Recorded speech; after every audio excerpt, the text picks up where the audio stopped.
Welcome to the CisLunar Experience. I'm your host, Vincent Maroli. Together on this show, we are going to interview the movers and shakers of this new space economy. And of course, this is the crux of many satellite companies, why they fail, because they don't start on the ground, right? They got this great lofty dream and they go to space and like, we're going to do NFTs in space. We're going to do this and blah, blah, blah, blah. Yep. And at the end of the day, great. How are you going to get the data down? Good luck with that. So we were looking at, 4.5 petabytes of data every 18 hours. Now, that's a massive amount of data. Yeah. And there existed no current architecture to get that data down. And now think about it. Think about this for a second. The problem we were trying to solve. That was Mark LaPenna, CEO of Xenesis. They're a satellite company that is leveraging the power of Web3 to build a distributed backbone internet architecture for the 3 billion people currently not connected to the internet. We flew down to Melbourne, Florida to have a conversation. I hope you enjoy. Ladies and gentlemen, this game is brought to you today by beer. All right. I have to get that out of the way. Got to make all those jokes. Mark, welcome to the show. Appreciate you driving up here. Thanks for having me. It was a nice drive. Absolutely. Nobody can reach you when you're, driving between Miami and Melbourne, so it's got a nice escape. That's what I've learned. The signal down here is a little spotty at times. That's a good thing. Yeah. I mean, unless you're doing business, then it sucks. Allows you to segregate the office and the home life. Indeed. Fantastic. So I think we should start us off with, I guess, the elevator pitch of what, am I pronouncing it right? Xenesis? Xenesis. Xenesis. Yeah. Okay. And we just basically say we don't care what you call us as long as you call us. Nice. So that's it, yeah. So elevator pitch, wow, that's evolved over time. But Xenesis is an unregulated telecommunications company. We use lasers in the vacuum of space, which gives us an efficiency advantage, which we exploit into a margin advantage.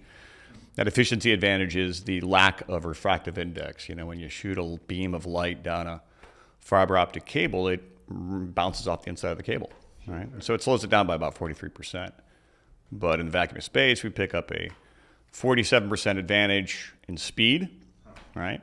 And so we exploit that. We lose about 15% of that going up and down through the atmosphere and back, down through the atmosphere on the transport, uplink and downlink. But basically we take that and we exploit that into a margin advantage.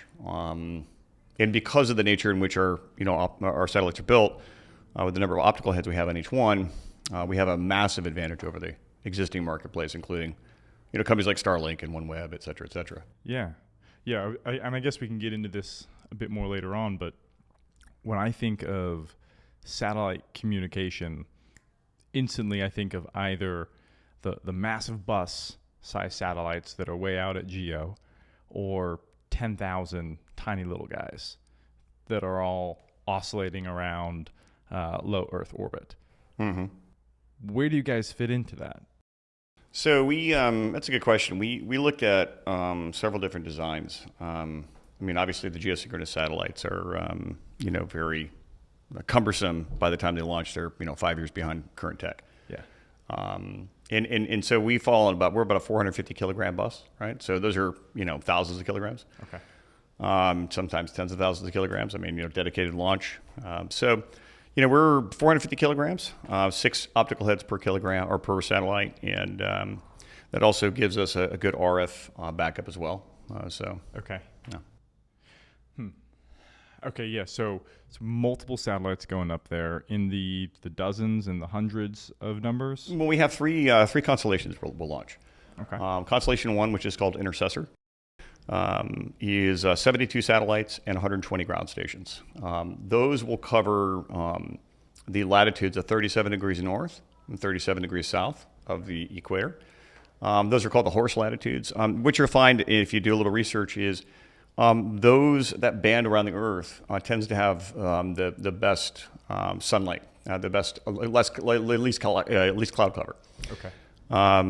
But more importantly, what we were looking at, when we launched first Constellation was, having access to emerging markets. markets that were not overserved, like Europe and the United States, right? Sure. North America.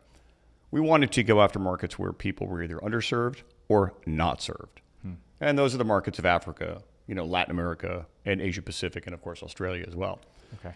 And, that's the first constellation. Second constellation is an additional 292 satellites. Okay. Those will fly in a polar orbit. Okay. All right. So that's how we tie the whole network together. And then the final satellite constellation, which we haven't announced yet, that's the announcement we're going to make here today with you guys, is going to be a distributed ledger technology satellite constellation. And that is Distributed ledger. So blockchain. Okay. Yeah.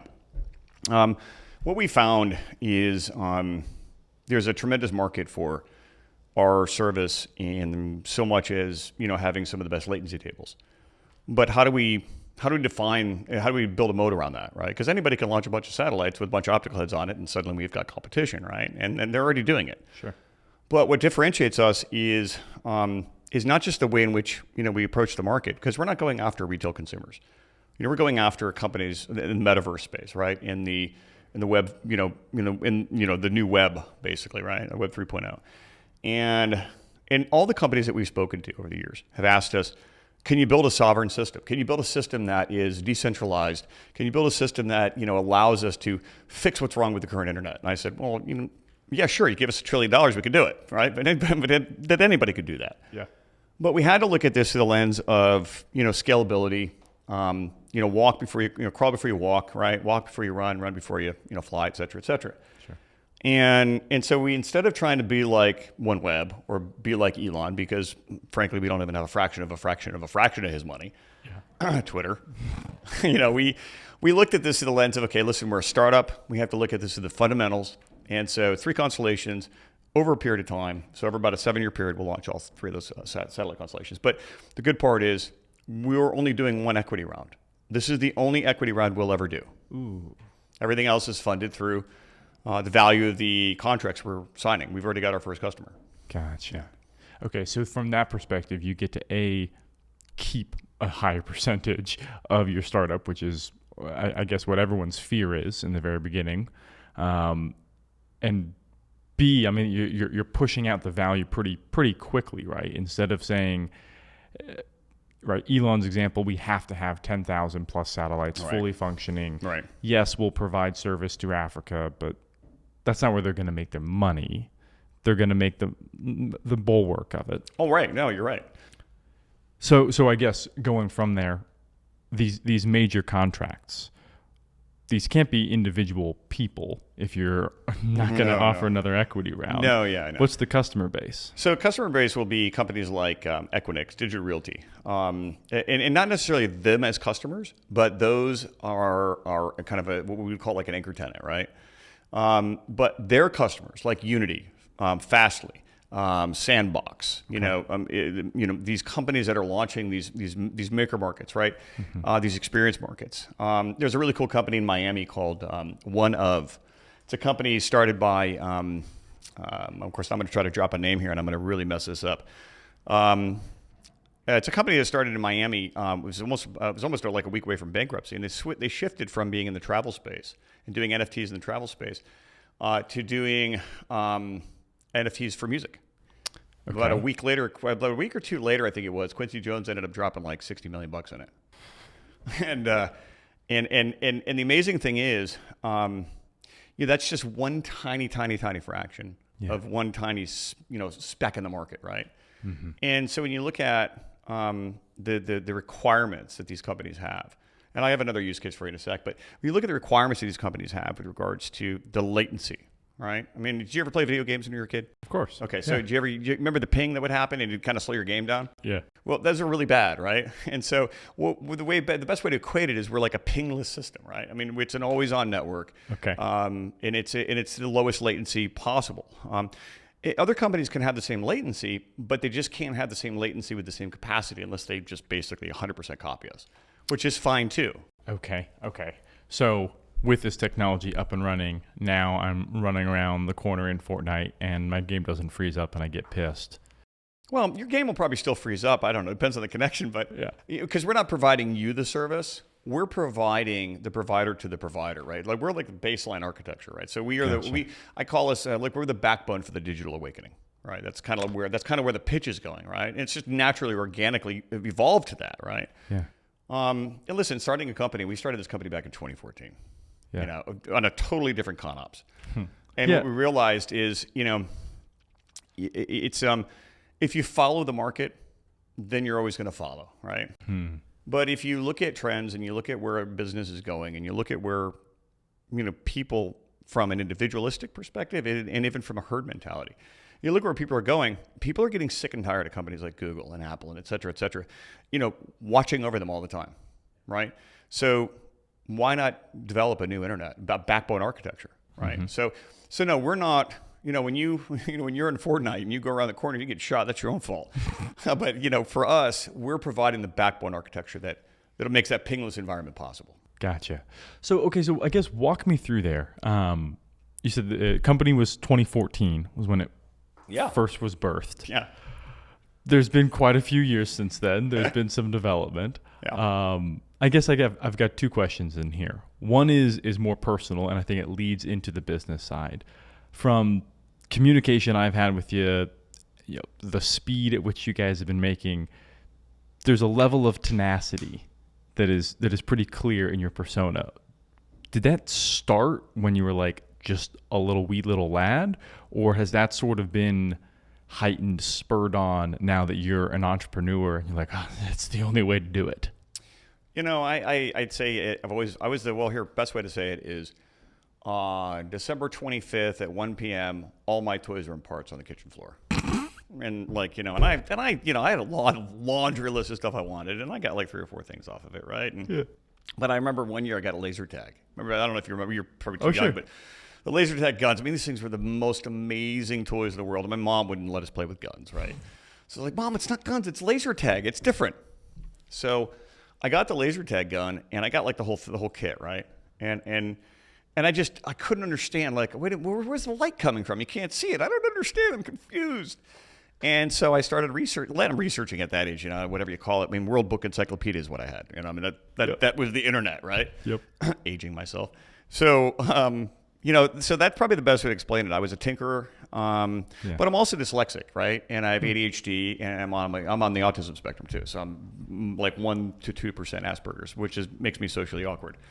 Which is hard to raise money when you're socially awkward, right? Because you got to, you know, wine and dine people, and it's very complex. But yeah, to answer your question, it really boils down to I'm kind of a late bloomer, right? So the best way that I could answer that is yes to the question, you know, were we always like this? Yes, I was always like this.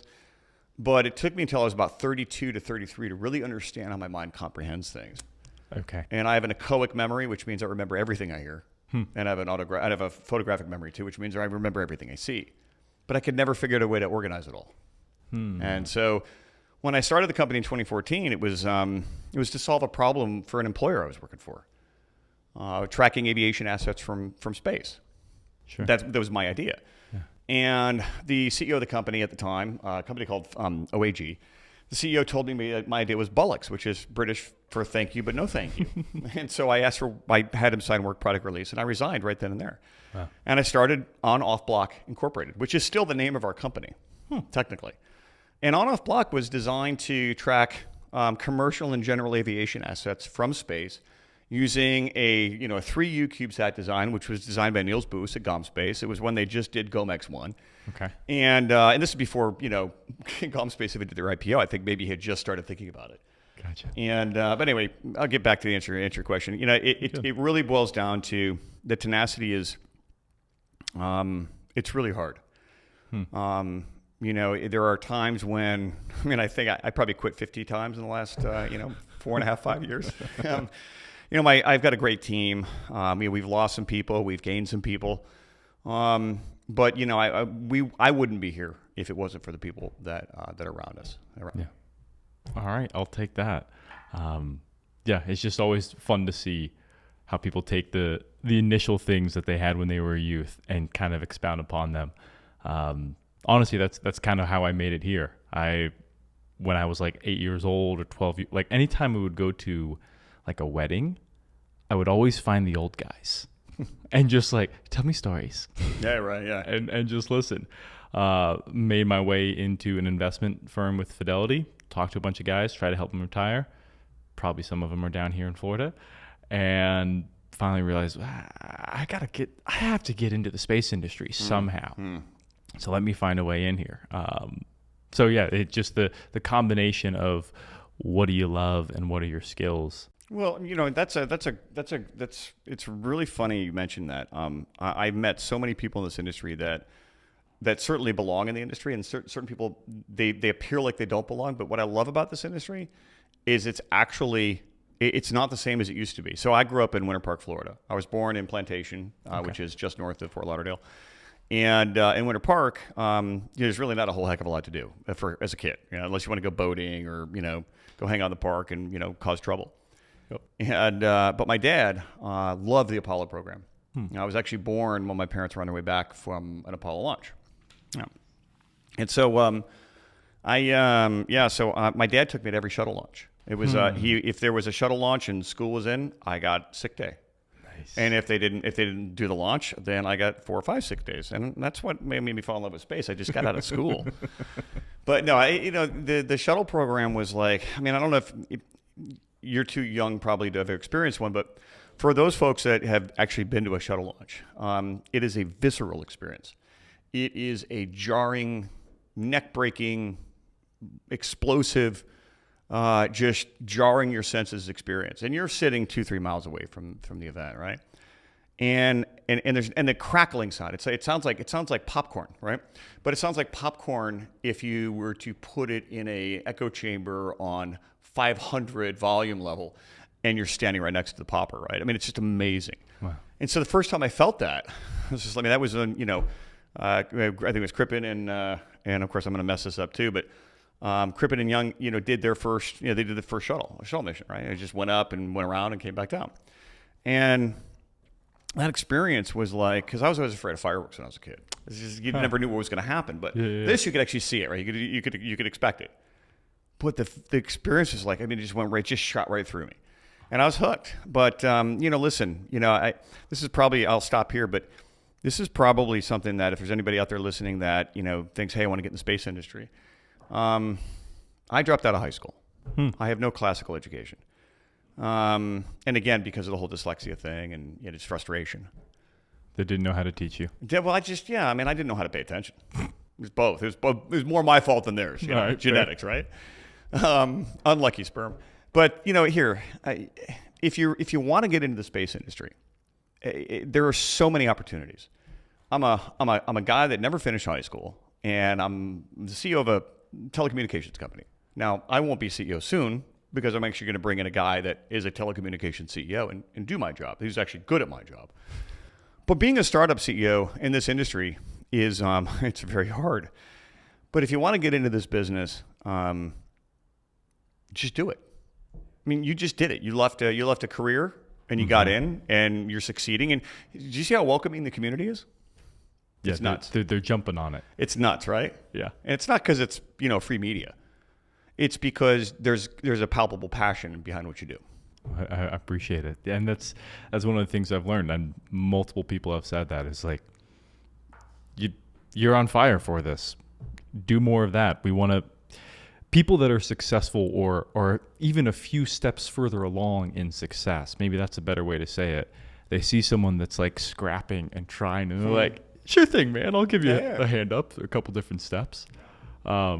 So I guess jumping in there, one of the things that, reading your bios and stuff of that and communication, 2 things that I learned that you deeply love. One is just studying history, Civil War, potentially the industrialists and all that kind of stuff. And then the other was your love for Jesus. And we were able to talk about that a little bit beforehand. Yeah, definitely. Well, the name of the company is Xenesis, right? Yeah. I wanted to name the company Genesis, but, I called this really crappy car company. I was like, hey, can I buy your website? I'm kidding, but Genesis is already taken, right? So, Xenesis is a play on words, right? But it's really meant to, pay homage and give glory to God. And when we look at, what that means, well, Genesis is the beginning, right? Yeah. And what we're trying to do here is we're trying to create a new way to communicate. And I'm not saying a new way like, we're using telepathy or something crazy, but Sure. we're taking technology to another level, and we're not the only ones doing it. So I'm not sitting here like I'm the guy. Yeah. But what we're doing is we're creating a new beginning in the way in which people have the ability to communicate, have sovereignty over their own data, have sovereignty over their own identity.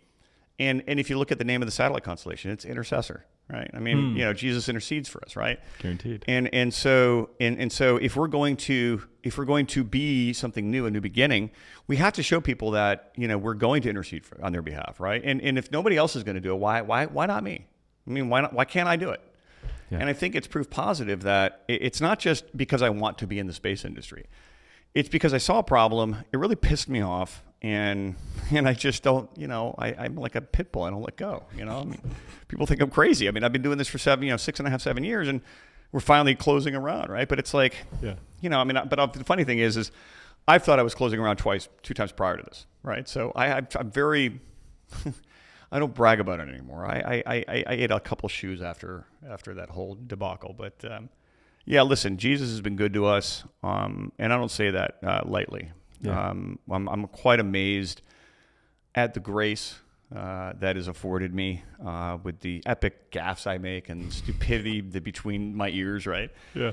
That there is still forgiveness for that, and the people in the industry are forgiving too. I mean, but yeah, definitely. Well, so I guess one other thing in there is, I mean, we've danced around it. Being a startup founder it's hard. It's stressful out the wazoo. How is that relationship with Christ? How is that kept you balanced? Sorry, wow. That's a really, really, really long answer, but here's the short answer to that. Cool. It is essential. It is essential. I'm a pretty emotional guy. I get choked up pretty easily, but the doors that have opened for us.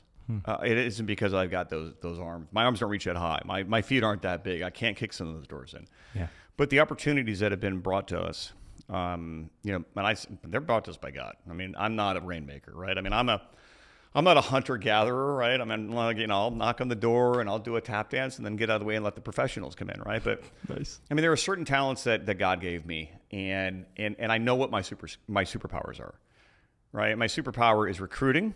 Love recruiting. It's like my favorite thing. And my second thing is I don't know when to stop, right? Mm-hmm. And that's a bad thing sometimes, but in this industry, it's good.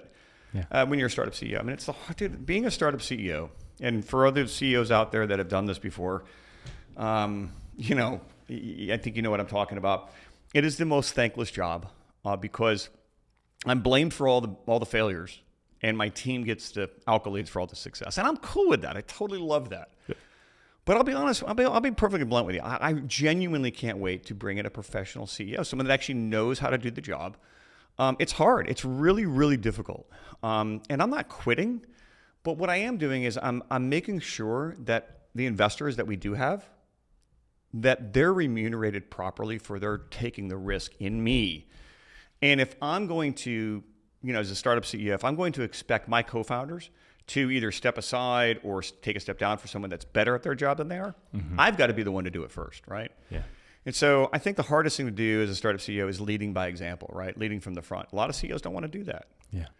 But I think in this industry, it's essential. And listen, I'll pay a quick homage. One of my favorite CEOs in this industry is Sean McDaniel. Okay. Sean McDaniel is the CEO and co-founder of Atlas Space Operations. And, and he's mentored me in many different ways, whether he knows it or not. And watching how he evolved when I first met him 5, 6 years ago, he's not the same guy as he is today. He's totally calm. He's collected. He doesn't lose his temper. And he really does. He sets the bar high. And so it's guys like that are in this industry that have forged those pathways, right? And those are the guys we follow, right? Those are the guys that we try to emulate. Yeah. So just a quick shout out there. I love it. No, I appreciate you sharing all of that kind of stuff.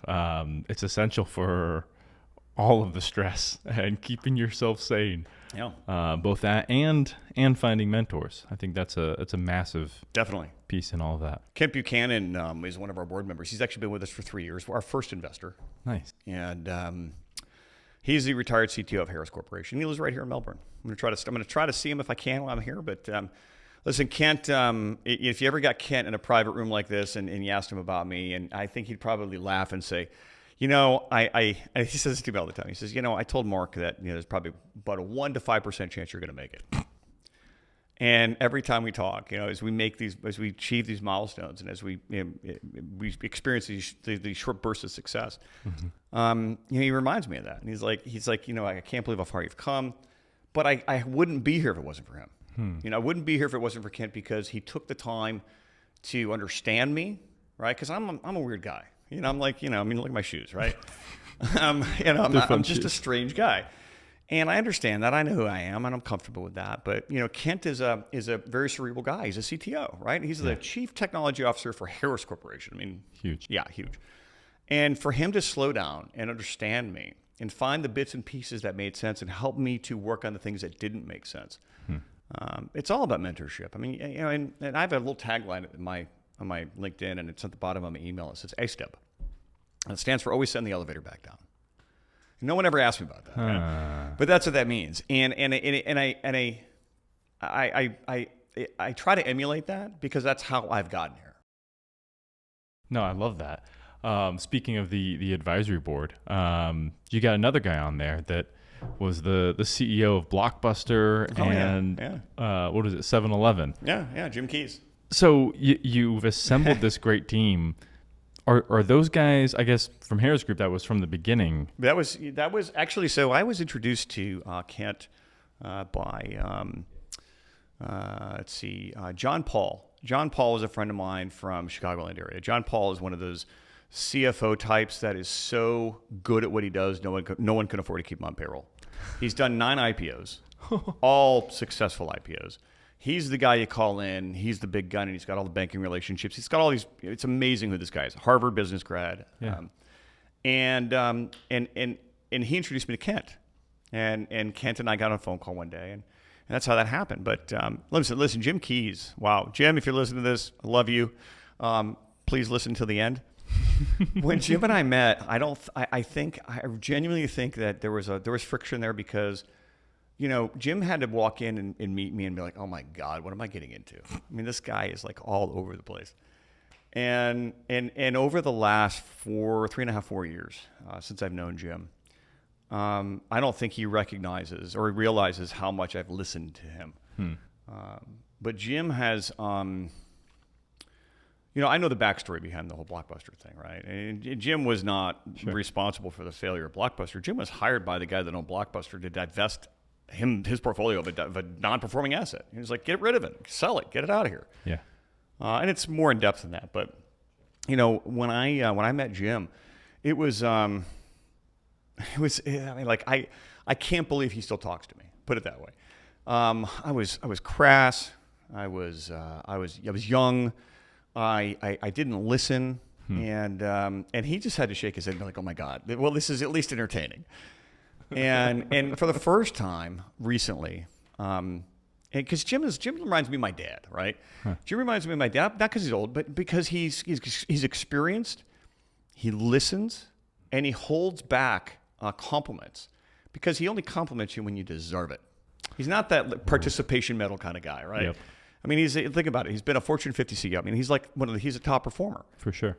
And he told me, and I can't remember how long it was, within the last couple months, he said, Mark, he was like, you really have come a long way. And he didn't say I'm proud of you, but it was an attaboy. And that's a start. Yeah. So Jim, appreciate everything. But listen, we've got another guy we just added, Jim Lane. Okay. And Jim Lane was one of the co-founders of the private equity division for Goldman Sachs. And he's the inbound board member that's replacing Kent Buchanan, because he served his 3-year term. Wow. And that was like, meeting another Jim, right? Jim 1 and Jim 2.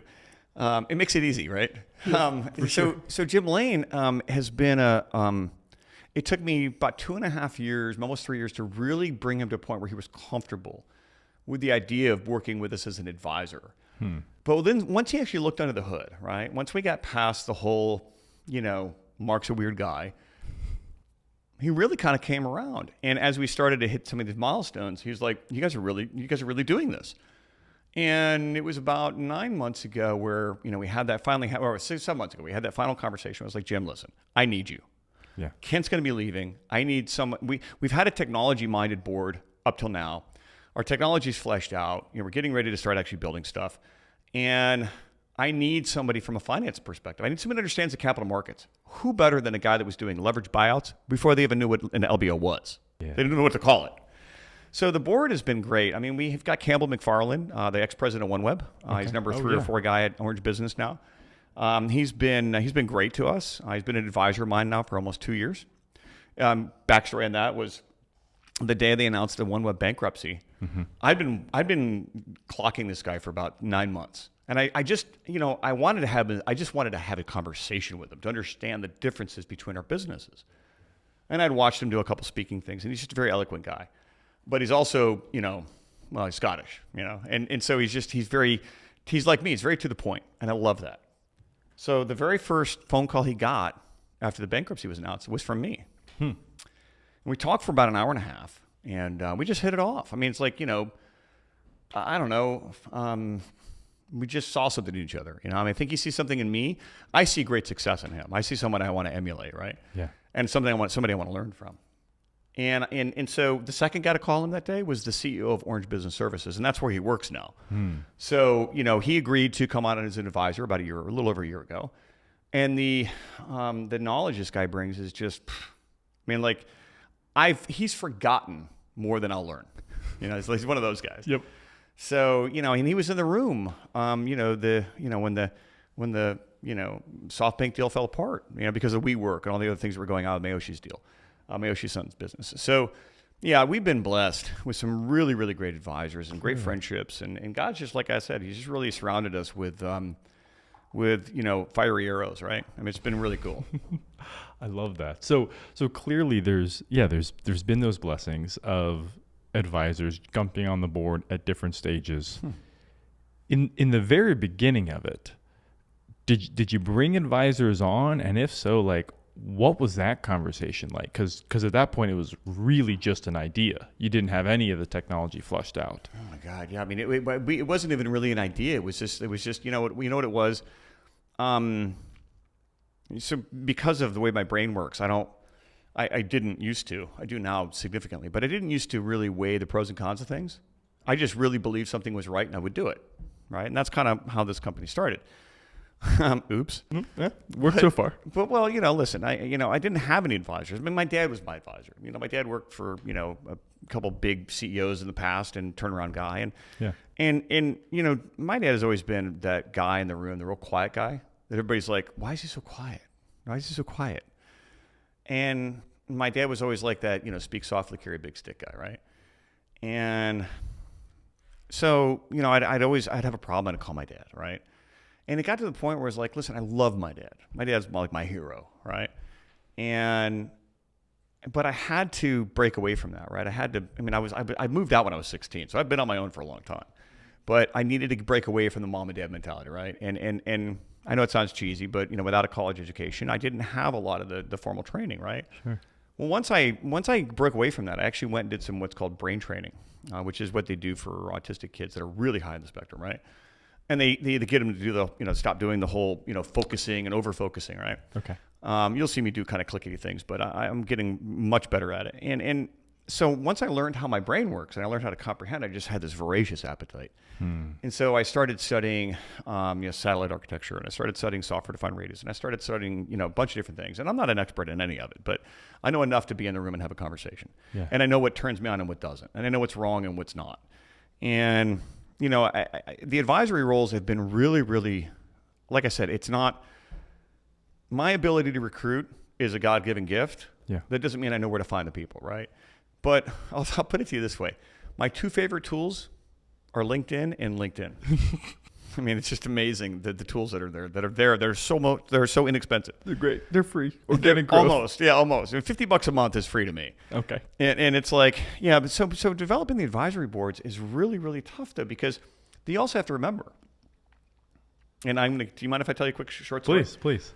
You have to remember, as you start to build a more reputable company and you start to bring advisors on, you have to make sure that their motives, right, and that their interest is not necessarily perfectly aligned with yours, but it has to be at some level aligned with yours, with the company vision, company leadership, et cetera, right, where you're going. So I got a life lesson in bringing the two gyms on an introductory phone call. And I'll tell you, I had 2 years worth of undergraduate education in 32 minutes, just listening to these two guys kind of lob the ball back and forth. And it was fascinating because they found a common ground, right? It took them a little while, but they were so respectful of one another. And these are two basically titans of industry. I mean, not Elon Musk, but certainly, private equity division of Goldman Sachs, 7-Eleven and Blockbuster. I mean, what else do you want to talk about? You're right. And, when you sit there and you listen to that and just like I said, watching these guys lob the ball back and forth respectfully.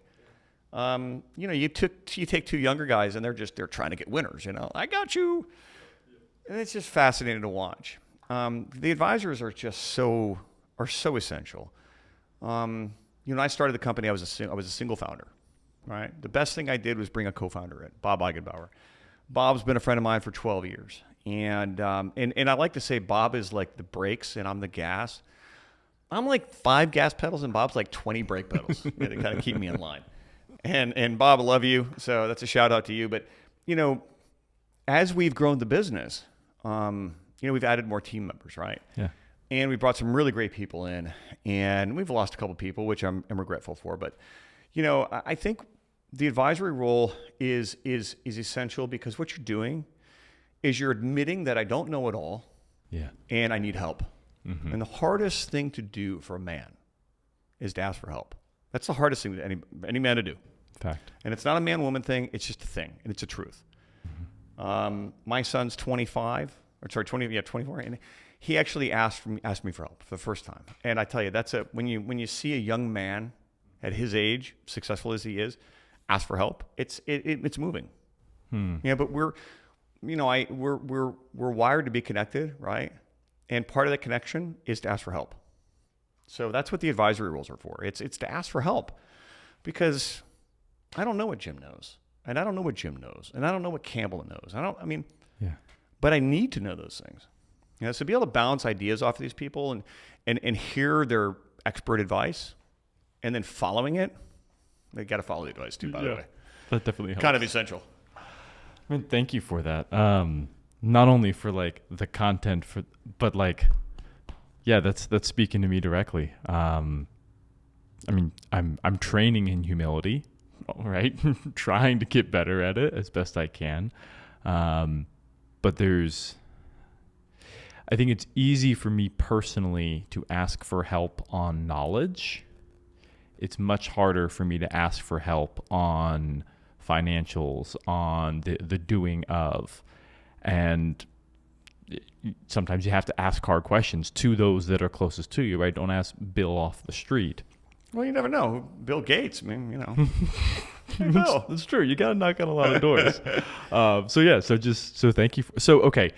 So digging in a bit more into Xenesis, Xenesis. Thank you. Got myself there. It's all right. Digging a bit more into Xenesis, you said you didn't have the formal education, but you got a lot from these different guys, and you just had an appetite for reading and absorbing information and how to build satellites in the 3U concept. What was that you said there was an issue, there was a problem that just bugged you like crazy? Where did you come across that? Wow. So I come across that occasionally. It's getting more frequent, but the first problem was, when I wanted to solve the problem for OAG, Official Airline Guide, back when I was an employee, I was hired to help them, sell. I was a sales guy, right? Yeah. I was hired to help them monetize a data set and global flight tracking, right? And they were aggregating all this data from like screen scraping and all these different places, right? Okay. And they had some really good deals too with some, agencies that were feeding them information. And the interesting part about it is they had about 80% of the global picture. Now, to put it in perspective, here's what I mean. Yeah. Back then, 2014, there was about 100,000 flights a day, every 18, 20 hours, right? And those 100,000 flights, about 20,000 of them would either drop off a radar screen or wouldn't even appear ever on a radar screen, right? Ooh. And, that's a major percentage of the global picture, right? Yeah. And so I was like, there's got to be a way to do this, So I was talking to a friend of mine in Naperville, Illinois, where I come from, and we are from France. So, I was talking to a friend of mine by the name of Rich Godwin. Rich is actually in our cap table, and Rich is actually, believe it or not, the guy that gave me the idea to start the whole company. Nice. Yeah. And so I was talking to Rich at this place called Hugo's Frog Bar in Naperville, and I was like, Rich, I got this idea to track airplanes from the ground using ADS-B, receivers, blah, blah, blah. And he's like, well, there's a bunch of companies doing that. I said, yeah, I know, but I want to put them on buoys over the ocean. I want to do all these really cool things. And he looks at me and he goes, Mark, that's a great idea. He goes, but why don't you put some satellites up and do it from space? And I was like, oh, space, yes, what a great idea.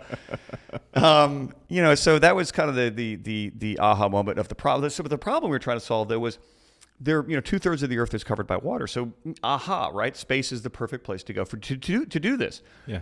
Now, again, this is where the formal education hurt me. The lack of a formal education hurt me, right? Right. It's kind of like one of those things where sometimes you get successful because you don't know you shouldn't be successful at something, right? This is one of those times where I lost $1 million of my own money. Oops. Ow. Yeah, I invested my entire net worth in this. Excuse me. And so, so we started the company on off block on November 1st, 2014.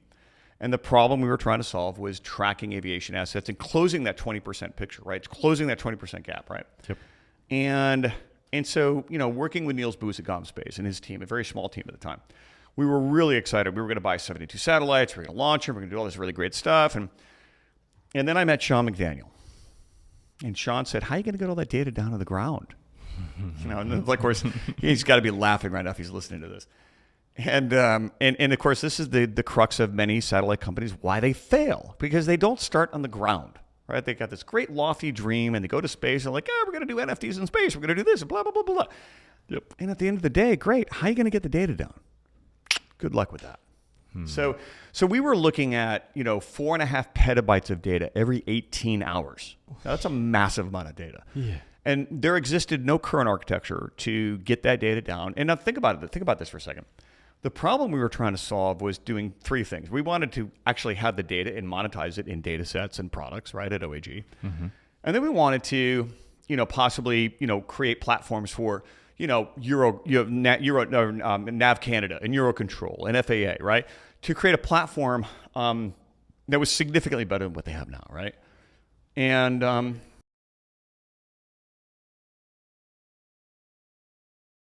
the data that comes off an ADS-B transceiver is 13 columns of data every second.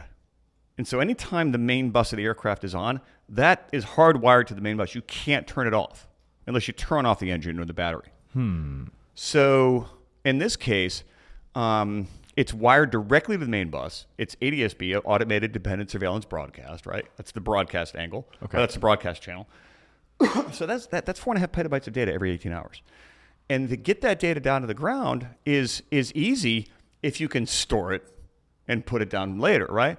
But think about the nature of a pilot flying an aircraft at X number of miles per hour or knots in a specific direction.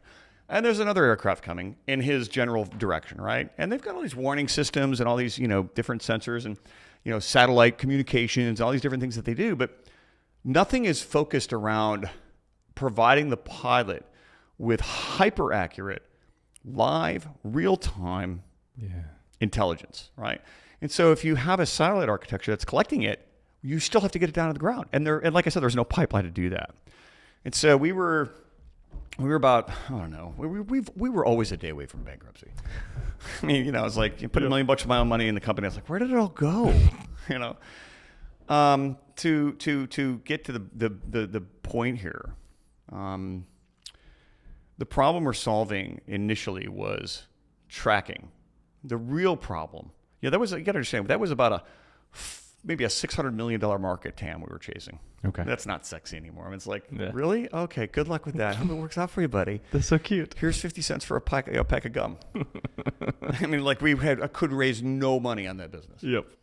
And I understand why now, because I also understand, the capital side of the business and why investors invest. Yeah. But in that concept of operations, I was a day away from bankruptcy. And a guy by the name of Bobby Braun, who was at the time, he ran the SSDL at Georgia Tech. He then went from there to be the Dean of Engineering at CU Boulder, and now he runs JPL. Nice. And Bobby was a great guy to us. I still owe him a lot. But I called Bobby up, and I think I was like running away from the repo man at that time. And I'm like, literally, there's a tow truck behind me. I'm like, oh my God, they're taking my car. Oh, no. So at any rate, I'm literally, freaking out, thinking my business is going to go bad. And I had some friends and family money in there. And I was like, oh my God, everyone's going to be pissed off at me. I'm never going to get invited back to Christmas. So I could take my toys apart. So I call Bobby, and I was like, Bobby, you got some time? And he's like, yeah, what's up? And I explained the problem to him, and he goes, yeah. He goes, I knew that was going to be a problem from day one. I'm like, did you ever think of maybe telling me? So he said, listen, JPL has some really cool technology that you could license and use as a stepping stone to solve this problem. And it was lasers, and he explained it to me. I was like, okay, cool. Sounds neat. Lasers in space. Lasers, Right, yeah, totally. Cat lasers. Shooting matter out. Right, yeah. So he introduced me to some folks at JPL, and Indrani Grayshik. She was the program manager for the technology we licensed. Okay.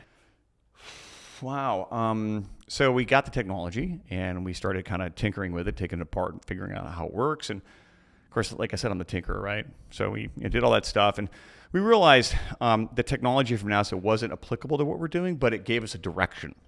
Okay. All right. And so I got the technology package from JPL on they gave us a free look at it before we licensed it. And I got that on a Thursday, and I said, if by Monday morning I think we can solve the problem, I won't bankrupt the company. And so the problem we pivoted to was from being a data collector and creator to being a data transporter, right? And the telecommunications thing wasn't even a thought in my mind at the point.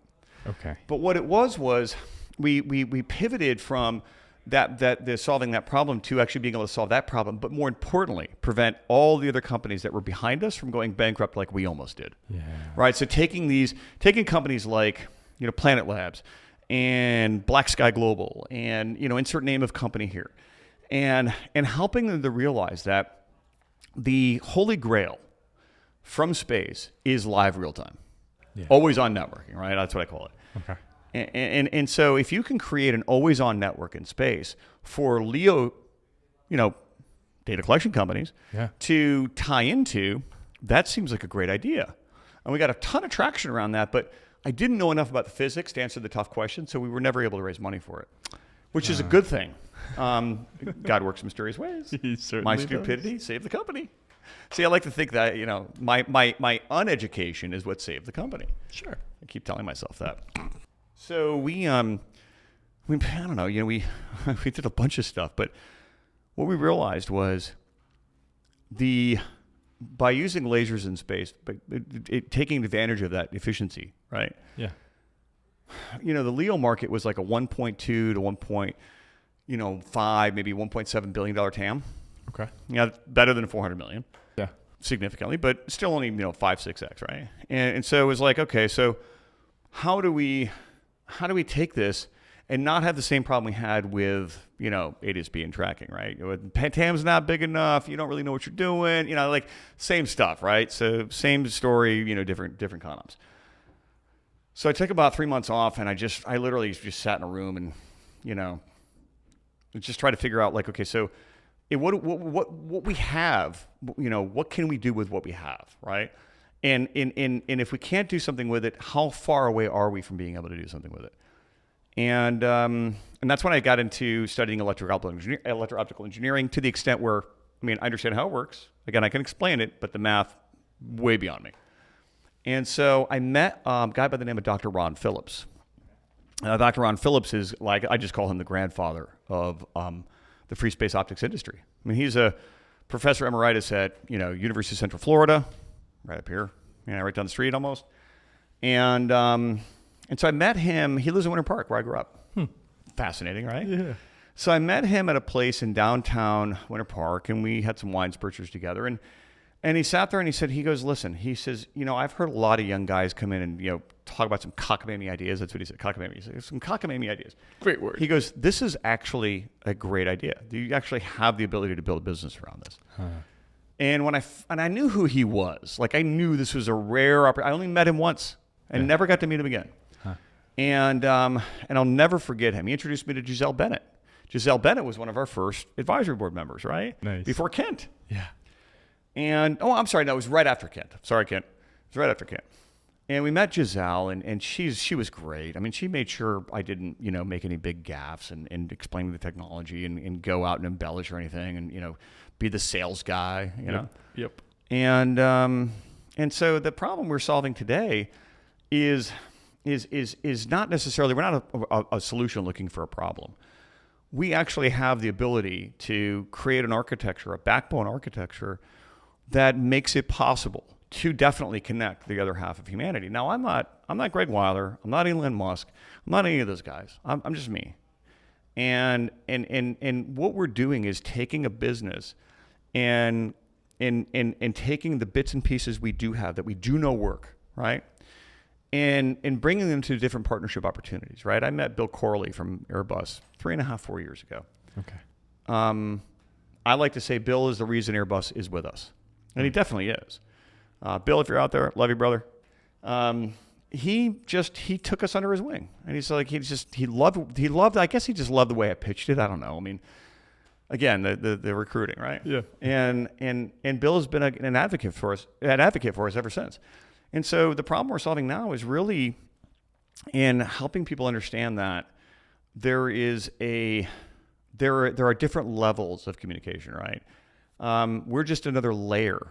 We're just another layer in that. We're not going to take radio frequency communications and they're never going to use them again. Yeah. Like that was my I thought that at first, right? Well, no one's going to have to use radio frequency anymore, and everybody was laughing at me, right? Yep. I understand that we represent another layer in the global architecture, but the layer we represent is some of the lowest latency, right? Some of the highest, most scalable capacity. We approach this from reducing the cost per bit for data transport. So our North Star, our North Star for our business, if it doesn't reduce the cost per bit for data transport, we don't do it.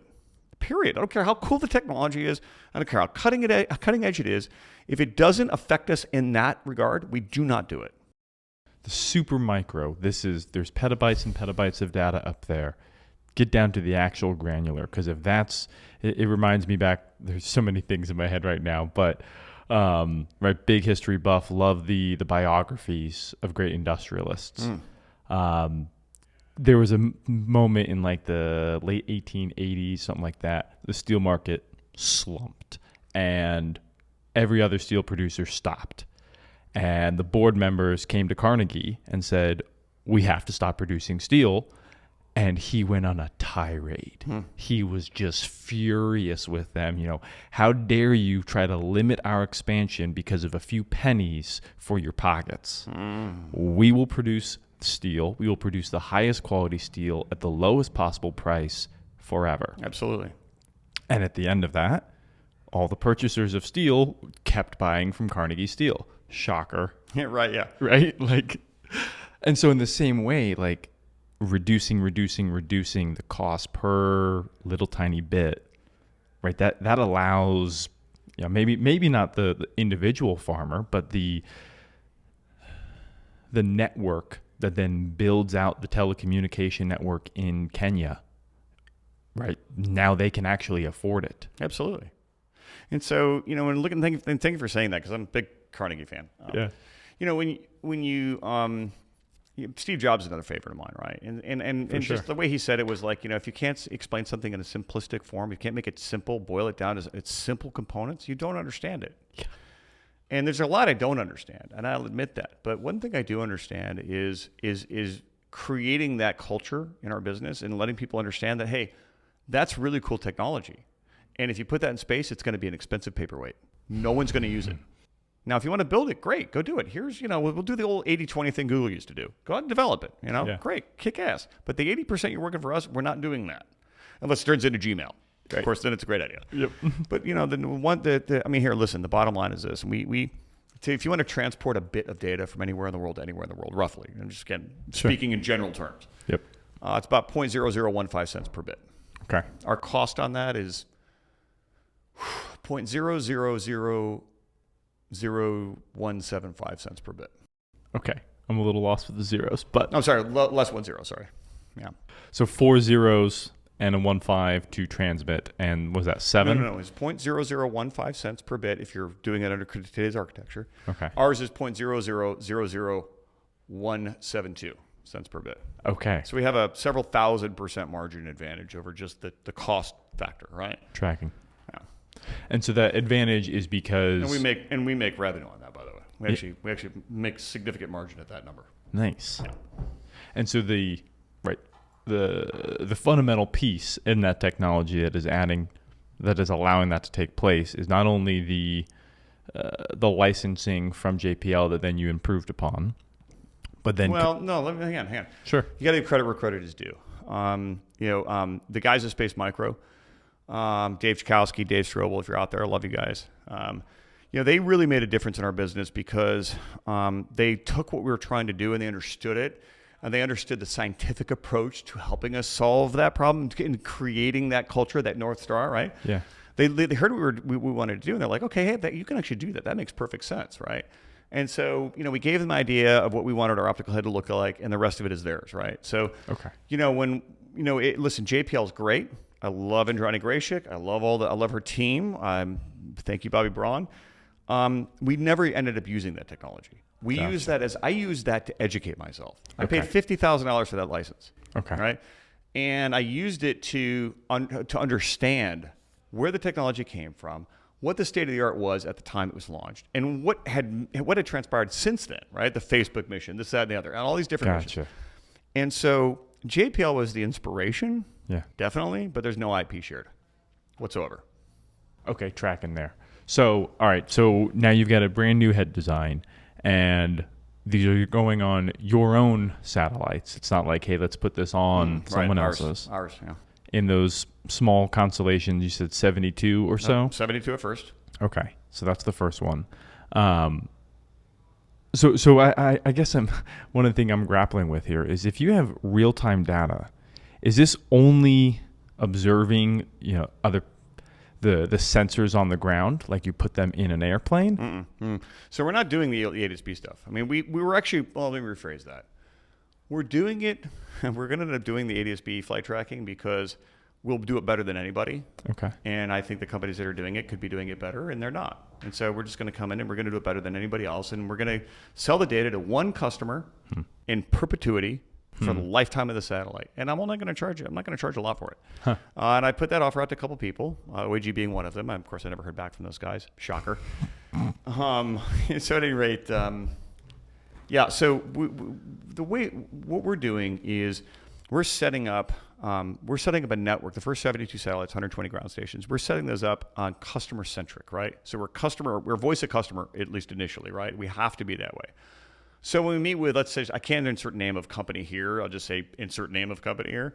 So company A, they came to us and said, hey, listen, we have, X number of, we have 1 billion users, and we want to break into the African market, right? Sure. And this particular company A looked at the African market as a $25 billion TAM annually, right? And TAM being? Total addressable market. Got it. Right?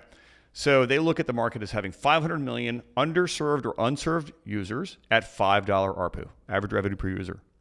Now, their customer acquisition cost in that market was like over $3.75, so they never got into it. Sure. By applying our approach, right? Yeah. Building a network dedicated to their needs, right? Because you have to do that in the first 5-6 customers. Otherwise, you don't have any customers. Right. At least in this industry. So to shorten the answer, we can actually lower their CAC by 80%. And now they get into 500 million users. They get $25 billion in revenue annually. Yeah. Makes the board members very happy. Mm-hmm. Okay. So and that's a mathematical, it's not a claim, it's a mathematical certainty. We know we can do that. Yeah. So the different, right? So SpaceX with their Starlink satellites, one of their public things is doing a similar aspect. Let's get internet to Africa. Yeah. Right. It's. I love this question. Keep going. Bring it. I love it. This question used to upset me. Now I actually like it. I appreciate it. Go. So yeah, I guess I'm just curious, right? They're trying to do it with 1,000+ different satellites. They have their own unique modules, whatever, receiving stations down on the ground. Mm-hmm. As do you guys. They've got a shit ton more money. Yeah. The guy just bought Twitter. Are you kidding me? He right. Struck a check. I mean, basically struck a check for Twitter. Basically. Smoked dope with Joe Rogan. Do you have weed, by the way? Can we emulate him just a little bit? Listen, Starlink is essential. Yeah. Starlink is essential. You never would have heard me say this 5-6 years ago. When I heard about it, I was so upset. I was like, I thought that was my idea. It wasn't.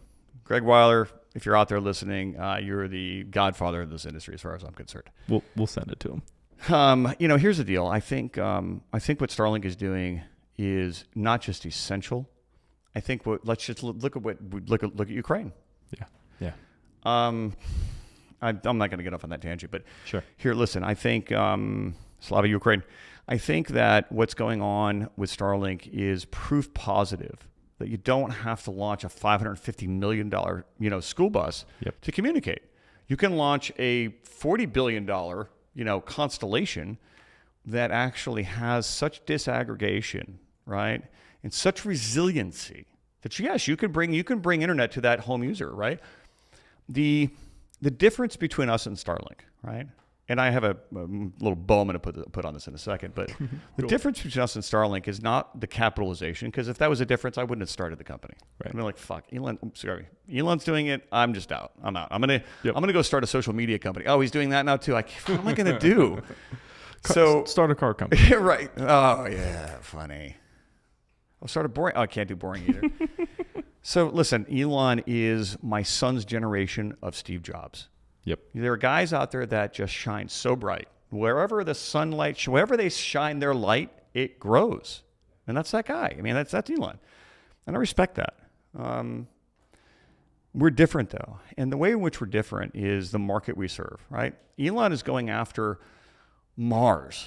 Yeah. Right? I'm just trying to connect people, right?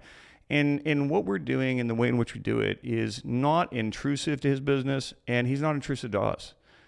We're going after different customers altogether. What we're doing is we're building a backbone, a sovereign system, right? That's what Metaverse wants. That's what the makers want. That's what the experience companies want. Yeah.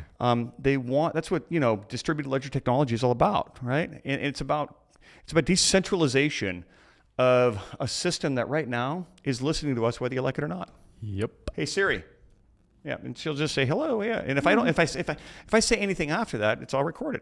Oh, yeah. Well, it's been recorded before. Of course it is, and you know that. So, yes. I mean, that's the differences. But here, listen. Let's say we were a direct competitor to Starlink. Let's say we were just going head to head, and we both had huge war chests, right? Sure. Well, that's just a race to the bottom, and the only person that wins in that is the customer, and I'm okay with that. But listen, there are 4,700 companies globally connecting the current 3.5 billion people that are overserved. Right? Mm-hmm. And there's about 15 companies going after the other 3.5 billion. I think we got a chance. 15. Yeah. Huh. Yeah, those numbers should blow me away. It was back in high school. I was trying to figure out what language to take, and the logistical reason I chose French. Because right. I was like, well, Africa, the population is expanding. Of all the common languages besides English, French is good. The real reason is because I was a high schooler and I thought that's how girls go. Like that. Yeah. Girls like French. Come on. What do you say? Yeah, they love that. Yeah, for sure. That's well, either that or an accent. And if that case, you just moved to London for 6 years, you come back, you have an accent. You don't have to worry about speaking another language. Bollocks. Yeah, exactly. So yeah.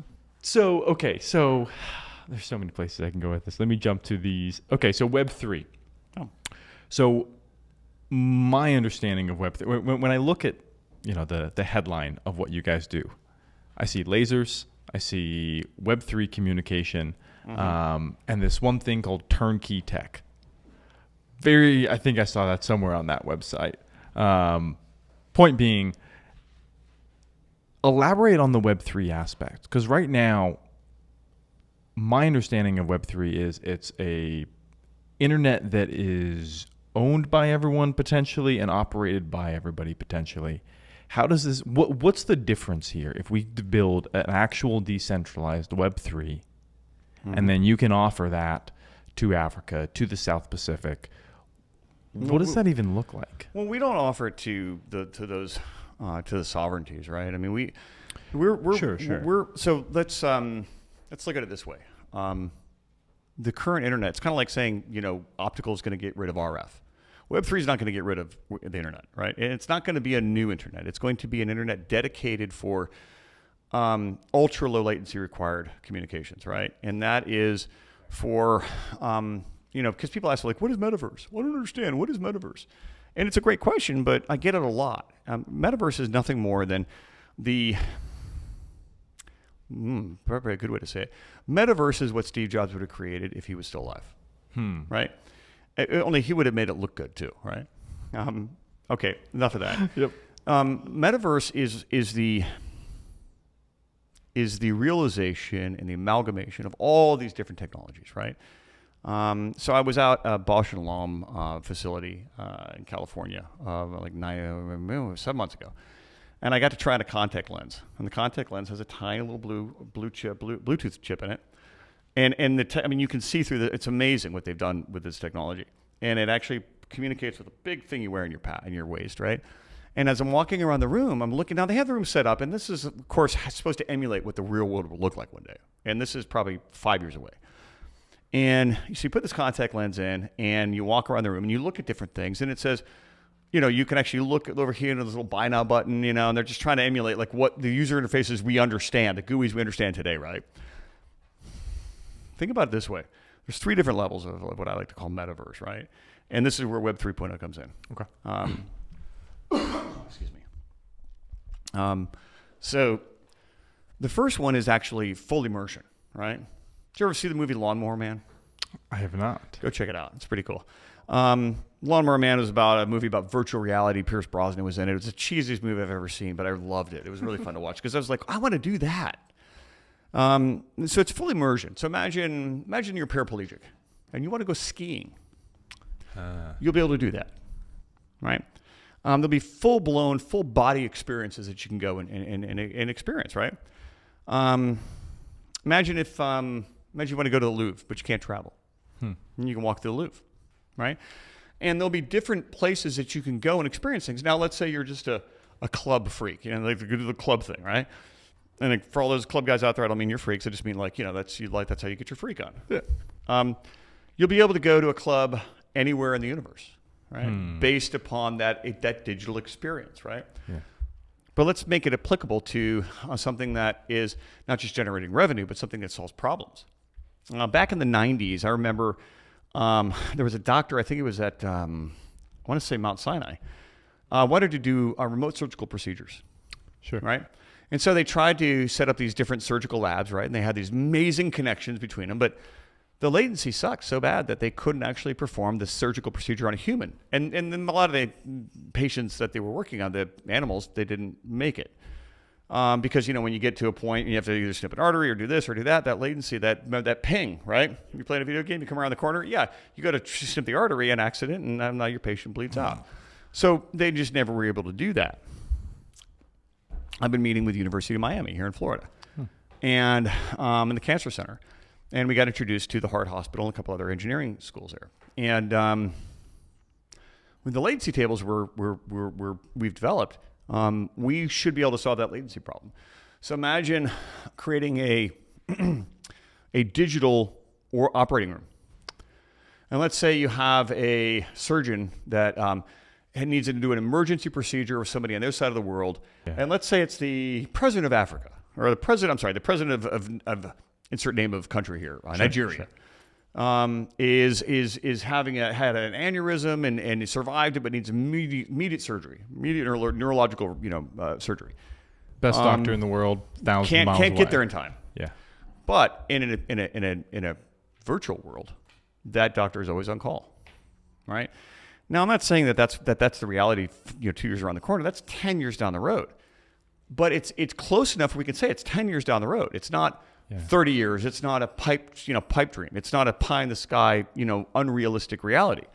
We're creating it now, right? Yeah. And so Web3 is all of the things that we talk about, but it's also a dedicated architecture for the mission critical things of life, right? And so mission critical things of life are different to everybody, right?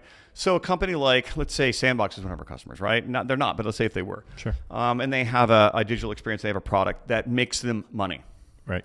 They have a choice. They can put that product on normal internet, right? And go put it in a cloud somewhere, or they can decentralize that and they can actually have it in 500 different locations, or use it on a system like ours that has that low latency and ultra high capacity.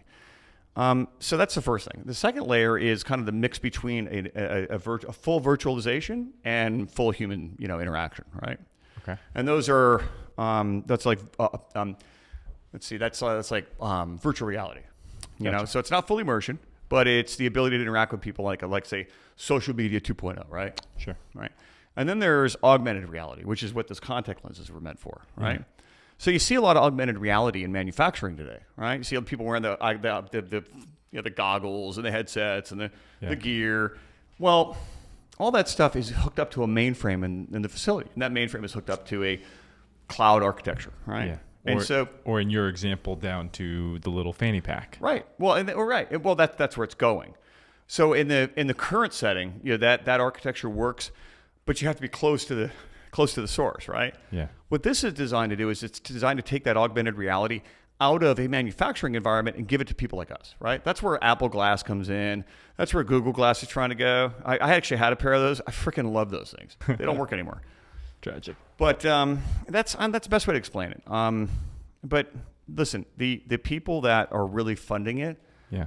I hate to say it, but the crypto guys are right. Bitcoin. I hate to see what's getting ready to happen in markets and whatnot, but that being said, I think where we're going as a society is creating these different things to replace what's missing, right? And listen, I'm a man of God, and I don't think anything's missing, right? But a lot of people do. And so the people that are building these experiences, they want a sovereign system. What does that mean? What does sovereign mean? You hear that a lot. Yeah. They want a system that allows me, Mark LaPenna, to maintain total ownership of my identity. Right? You can't. In other words, with the way packets transport over the network, the way in which we route data, the way in which we validate, our distributed ledger. Each one of our nodes on the ground is a validation node. Okay. Each satellite is a validation node. As we add more validation nodes, satellites, et cetera, it becomes more of a mesh network, but also becomes more of a neural net, right? Tracking. And so you have the ability to share resources on this network, right? So, we're going to go way too deep into the future, but where we're going with this is the ability to give people ownership of who they are again. And how do you do that? Well, number one, you stop tracking things. You give people an option, right? Yeah.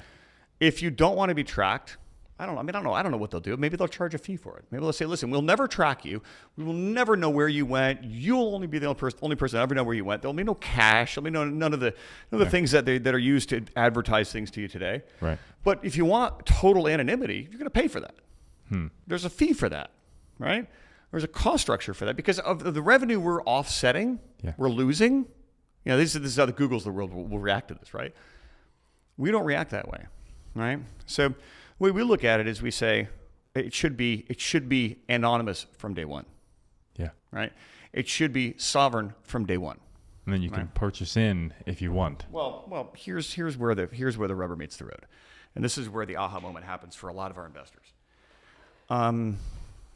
So space law is dictated by where you launch your satellite from. Yep. All right. So I'm going to go out on a limb here. There's a company out in California called Evolution Space. We just signed an MOU with them. Steve, if you're out there, love you, brother. They are the first company to commercialize solid rockets, solid fuel rockets. Now, there's a whole bunch of people right now that are saying, "Oh my God, Mark, you're so stupid." Maybe, but I also understand a little bit more about physics than I used to, and we signed up for 25 launches from them. And the reason we did that was because they can launch their satellites from nearly anywhere. And obviously, that's a blanket statement. There's a lot of work to be done. But space law says that your governing body is where you launch your satellite from. Yeah. So imagine if Xenesis were to launch its satellites, its distributed ledger technology satellites from, I don't know, Malta, which is Bitcoin Island. The laws there are very favorable to companies that want to act in the cryptocurrency market. Now, we're not looking to do that. But somebody asked us a very important question about 4 months ago, and they said, well, why didn't you, listen, there's 50, 60 years worth of metrics on satellite communications, on bandwidth costs, on, the way in which, the companies charge for that bandwidth, right? Yeah, it's at dollar, I think it's $1.50 a gigabyte right now. Imagine if we were able to go to the market and say, here, market, we're going to launch a stable coin, let's just say it's 75 cents, right? Okay. And in our models right now, we make a greater than 70% margin selling data transport at 45 cents a gigabyte. Now, Northern Sky Research tells us that by 2025, the market will bear $1.50 for static data haul. That's for just backhaul, right? We're not backhaul. We're a premium service offering. Oh, I see. Right? So if our models say we can charge 45 cents at a greater than 60% margin, well, what if we were to sell it at 75 cents? Right? Instead of 45, let's say we sold it at 75 cents. And we launched a stable coin that allowed people to take that 75 cents, that's space 75 cents for one of the coins. I'm not saying we're doing this. I'm just saying this is just a use case, right? Yeah. And they were able to take that and then sell that to a carrier. Okay. Or let's say the carrier just came and bought them all from us. I mean, in other words, it allows us to look at a couple different things. What distributed ledger technology does, what blockchain does, what cryptocurrency does, is it takes the banks out of the equation. Yeah. Right? And this is a perfect use case for it. So imagine if I needed to borrow $1 billion to launch 72 satellites and build 120 ground stations. For a new company like mine, I'd pay $250 million for that $1 billion. That's a big chunk of change. Yeah. That's $250 million I can use to build more satellites or build more architecture. Right. So what if I were to say, so we're gonna launch a stable coin, and we're gonna let the companies come in and buy these coins at 50% lower than what the market will bear for static data transport on a premium service offering that they can charge companies like Fastly and all these other companies, let's say $2.50 per gigabyte for data transport for that ultra low latency market, right? Okay. And one coin is equaling to that 1 gigabyte. That's exactly, right? Okay. So then that's the metric. That's the metric we would use if we were doing that. Sure. I'm not saying we're doing that, but I'm saying if we were to, I modeled this out and I'm like, it actually makes perfect sense because you have the ability to take an asset, right, and monetize it, and keep the banks out of it. Yeah. I mean, listen, I have nothing against bankers. I have nothing against venture capitalists. I have nothing against anybody that adds value to something. Right. Right. Yep. But if we're the ones creating the value, and our customers are the ones benefiting from the value, and we have the ability to remunerate the customer for being a customer, right? And we have the ability to do that, and it's sovereign, it's space-based. There's no SEC regulations because we're in space and we were launched from Bitcoin Island, and we don't have to trade these things in the United States. We're not even going after market. We're not going after business in the United States. The United States is overserved. I mean, we're going after markets that skipped an entire generation of technology. You go to Africa, and they don't have home internet service at home. And they do, but their first internet experience was on a cell phone. Yeah, that was their device, right? So, we're going after markets that are far more technologically advanced. I'm sorry, let me rephrase that. Are far more user advanced than we are here stateside. In other words, they use their phone to solve problems. We use our phones to shop and to take pictures of food and stuff like that. Nothing wrong with that, but yeah, their phone is utility, and so we're going to launch utility. And launching a utility that is far faster. The latency is dramatically reduced, and it's for people that are dramatically underserved. Totally. Because they're not shopping. They're using their phone for utility. Yeah. And so here. So let's put the bow on it. Yeah. So let's say you're a tribal leader in insert name of country here in Africa. Sure. Chad. Or no, let's actually go. Let's take a totally different track. Let's say you're an entrepreneur. Okay. Right. So you're an entrepreneur in Nigeria, and you want to get a cell phone for all your people, right? And over there they pay enormous fees for for the data package. Imagine if there's a company out there that you could pre-buy capacity, right? And then take that and sell that back to the carrier, right? Let's just say we had a moratorium and we would not sell any of this capacity to a carrier. We would only sell it to users. Hang on. Ooh. We would only sell it to users. Suddenly, the user is now in control of the fee that gets charged for the service that they're utilizing, right? And we provide the backbone architecture, so there's no longer no longer can a company come in and say, well, yeah, but we have all this infrastructure and this, that. No, you don't. We did that. Yeah. And we gave them access to our network through their carrier. So they go to their carrier and say, hey, listen, we're going to sell you these coins at, let's say, $3.50, because that's what the going rate is at the time, right? Sure. For this data transport. And we want to get on your network. Now that carrier can take that $3.50 times all the new users they're going to have, right? Yeah. You start kind of extrapolating this, you start to see we actually go into a market that is upside down and we put it right side up. Because we give power to the people, right? We decentralize, right? We democratize, right? We create a sovereignty, right? And by doing that, we finally give people the ability to use the internet what it was designed for, right? For its utility. Yeah. And that's great for entertainment. And listen, we've had our fun with it. Yeah. But there's so much more we can do with it. So digging into that a little bit. So I'm an entrepreneur in Nigeria, in South Pacific, insert example. Mm-hmm. And instead of specifically in those areas paying 100 equivalent US dollars a month for 5 gigabytes of data or something ridiculous. Right. Instead, I come directly to you guys and pay $2.50 a coin or whatever it ends up being. I get 100 gigabytes flat. Well, no.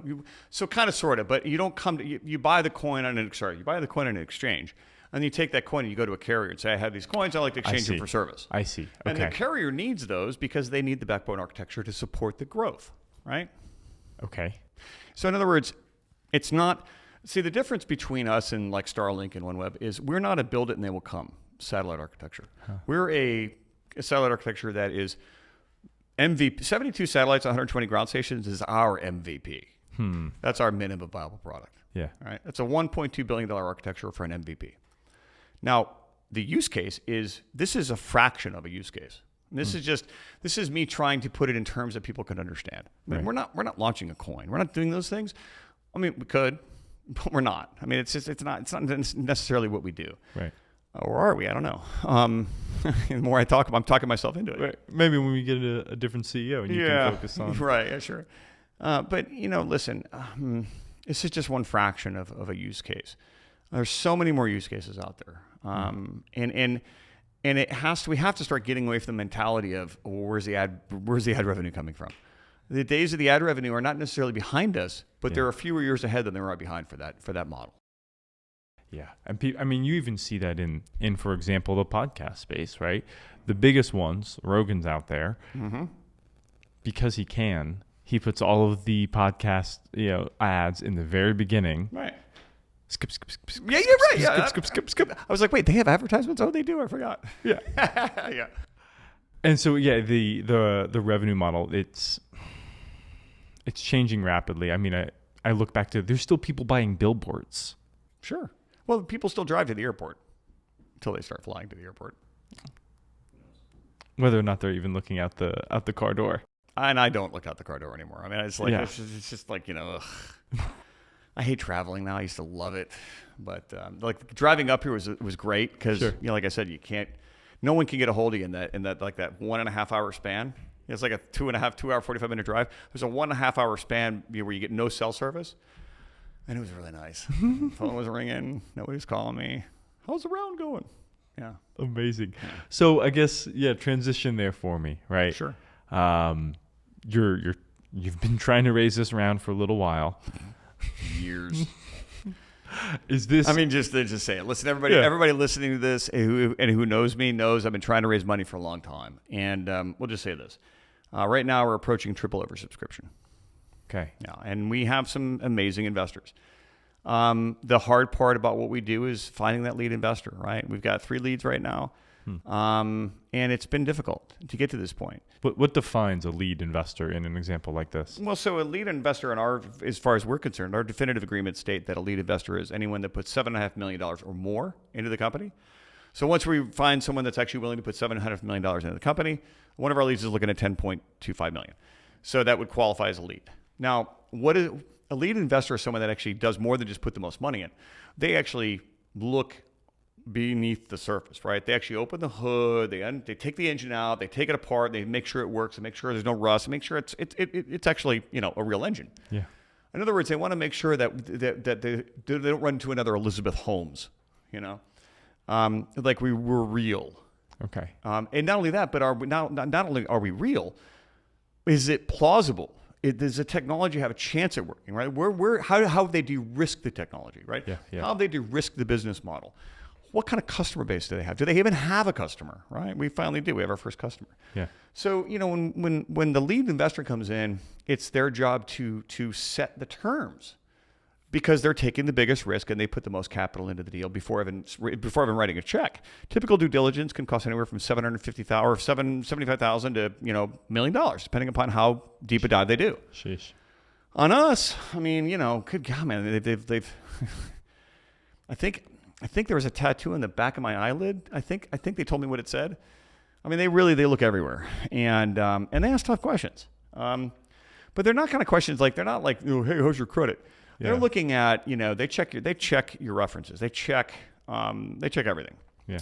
And more importantly, they also have some pretty smart physicists usually, or some pretty smart engineers. One of them is strategic, and the strategic for us is someone in either telco space or data center management or REIT space. That's our strategic. One of them is a very large VC out of Silicon Valley, and then another one's a very large family office. Now, they all provide different wins, right? Strategic for telco is, look, they're in the industry. That many guys would call that the Holy Grail, right? Big investor within the space you're trying to get into. They have some more connections there. There's just a few more. And not only that, but they got a war chest. They could buy us. Yeah. And when we're ready to exit, they could buy us. Yeah.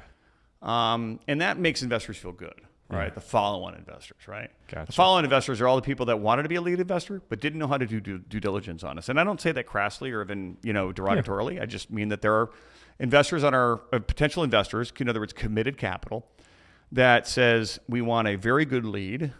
And one of them recently came back and said, hey, listen, we wanted to lead the round, but we don't know how to do due diligence on you. And it's like, what do you say to that? You're like, a little while longer, God. So listen, it's I'm not going to sit here and say that we have our round funded. I'm not going to say we don't. I'm not going to say anything. I'm just going to say that right now we have in committed capital almost 3 times what we were asking for. Fantastic. And for this, so yeah, seriously, congrats on putting in the work for these past however many years. Thank you. Appreciate it. Absolutely, man. I mean it. It's been tough. I'm looking forward to a minor vacation. Good. Hopefully I don't look like I need it, but trust me, I do. Amazing. Okay, so with all that being said, you're getting closer towards that minimum viable product of launching all those different satellites. What's the big push right now? Is that the deal is over triple subscribed, or we had talked about some big announcements coming up? Well, I mean, one of the announcements was, the with Steve and his team at, the launch company we're talking about. Okay. Yeah, I mean, that's been a big thing. I mean, Jeff Bezos came in and bought a bunch of launches from SpaceX. I mean, like, guy builds a rocket and doesn't want to launch his own satellites. Don't understand that, but I'm not Jeff Bezos.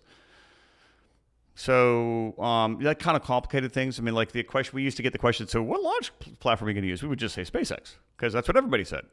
SpaceX, if they were launching as many satellites as people said that were using his platform, I mean, he'd already be in Mars, right? So, I mean, it's like that's the standard blanket answer, right? I mean, you can't say Soyuz anymore. Right.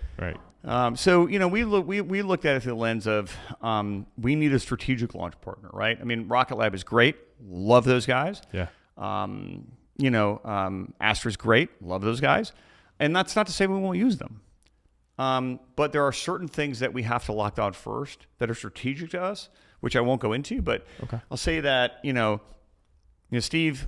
Steve's a great guy, and I think that when we look at Evolution Space as a potential launch partner, what really got me with them was, and this is answering your question. These are the things that keep me up at night, is getting to orbit. I mean, building the satellites and raising the money and doing all this stuff, it's actually getting easier now. I mean, I remember when I first came down to Florida last year, I couldn't raise $500,000 to fund a convertible note. That's way behind us now. Yeah. And I remember, and I remember the first time someone called me about, like, yeah, I want to take the note. I was like, are you sure? And then like getting the committed capital and actually, perfecting the pitch and really understanding who we are as a business and the identity, et cetera, et cetera. Yeah. Steve at Evolution Space has been an inspiration. Steve reminds me, I hate to say it like this because some people will think this is not a compliment, but I think it is. I mean, Steve reminds me of me. I mean, he's just full of passion. He came down to Miami for this crypto conference with one of his investors, and we went out to dinner with one of his other investors, and it was funny because for the first time in years, I went out to dinner and I got to eat my dinner. And Steve's sitting there pitching the whole time. I'm like, so that's what that feels like. But listen, Steve is a lot like me. He didn't have a classical education in rockets. Yeah. He actually went one step further. He's been building, amateur rockets his entire life. Dang. And he understands the inefficiencies and the efficiencies between a liquid propellant and a solid propellant, and the G-forces that can destroy a satellite in a solid propellant, right? Well, Easily. They've got some really cool things they're working on that make that not a big issue. Which was my first question. I was like, okay, so listen, my satellites can't take more than 5 Gs. I mean, like 6 Gs, 8 Gs, whatever. Yeah. And he's like, yeah, well, we solved that problem. I was like, really? Just tell me more. So we're actually going out to a launch. I can't tell you the date or where it's at, but we're going out to a launch sometime in the next month or two. We're going to launch this amazing program he's built. And I'll say that he's got some amazing investors too. Kind of investors that it would take to launch, I don't know, a company like SpaceX. Yeah. So, listen, Steve's a great guy. Check out, Evolution Space. Well, and the other benefit there is solid state rockets are dramatically cheaper. The complexity is a lot cheaper.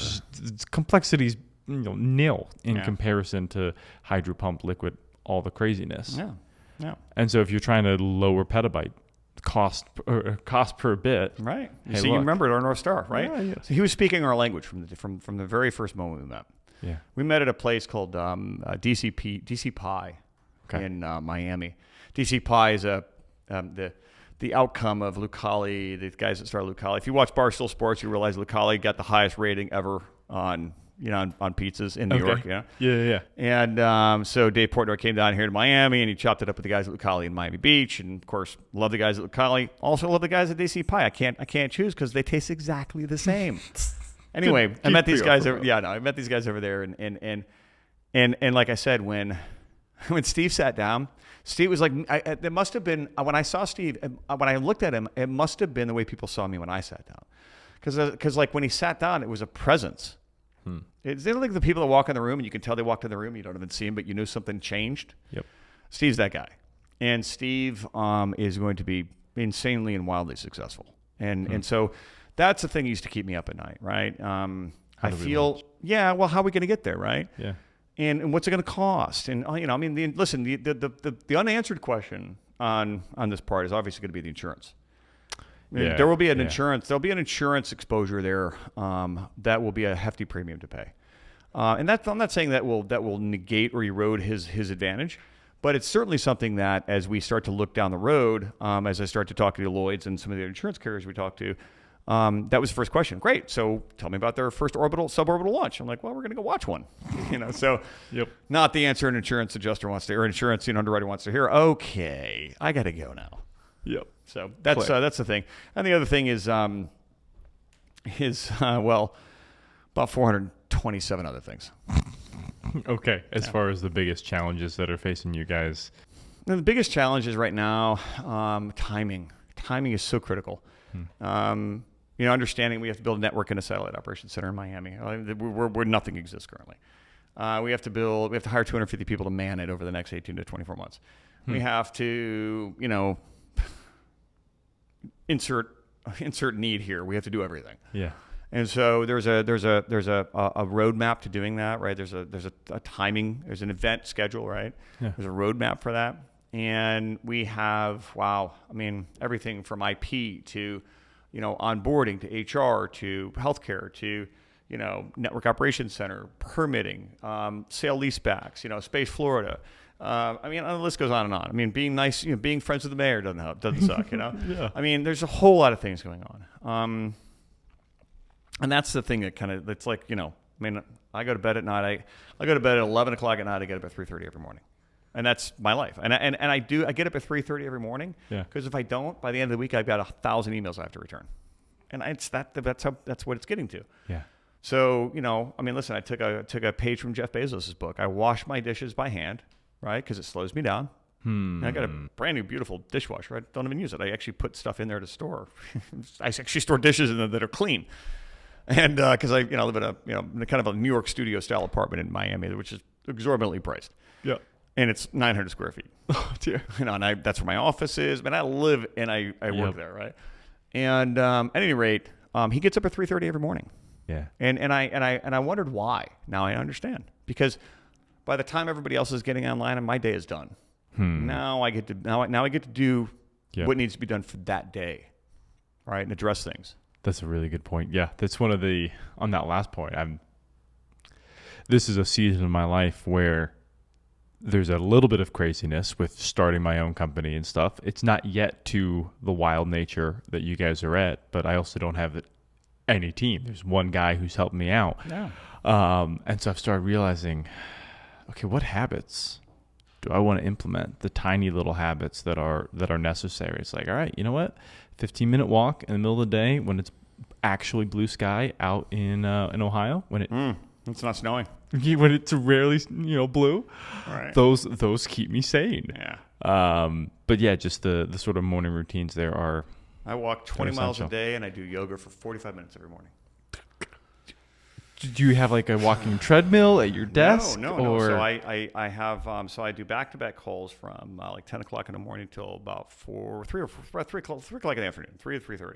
Okay. And then I take a break. And I usually do my calls are 15 minutes now. So yeah. It's not because I'm an ego guy. It's just I just learned from somebody that owns a company called Acronis that if you're on a call for more than 15 minutes, you're wasting everybody else. You're wasting your own time and everybody else's. Huh. A call at anybody in the C-suite. If you're talking to CFO, CIO, who insert name of C-suite here, and myself included, right? That call needs to be 15 minutes. If you can't get your point across in 5 minutes, plus the 5 minutes on the front end, the 5 minutes on the back end, where you're just saying, "Hey, how you doing? How you been?" Yeah. Then you're not ready to have that phone call, right? So it goes down. It needs to be that decision's made at a lower level. Not to say that's beneath me. It's just, if it has to escalate to my desk, correct. It's either a really big deal that I'm involved in already, or it's something I'm spearheading that I'm ready to hand off to somebody. Fair, right? Fair. And that's it. I've realized that being a CEO is not necessarily about doing the work. It's about setting the pace, setting the culture, and managing the expectations.